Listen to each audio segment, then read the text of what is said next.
আসসালামু আলাইকুম। জীবন নিয়ে খুব বেশি শঙ্কিত? চিন্তা ভাবনা করছেন, যা প্ল্যান করেছেন, যা ভাবছেন তার কোনো কিছুই কমপ্লিট করতে পারছেন না।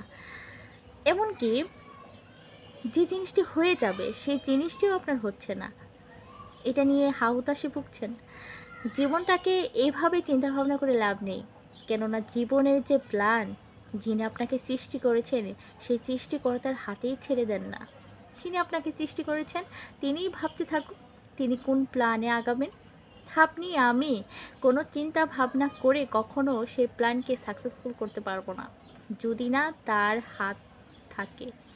রহমতের পরশ যদি তিনি বুলিয়ে দেন তাহলে আপনি সাকসেসফুল হবেন।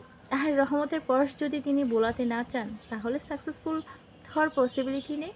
এই কারণে জীবনের প্ল্যান সম্পূর্ণ কিছু তারই হাতে ছেড়ে দিন। আমরা শুধুমাত্র ক্ষুদ্র মানুষ, এর বেশি কিছু না।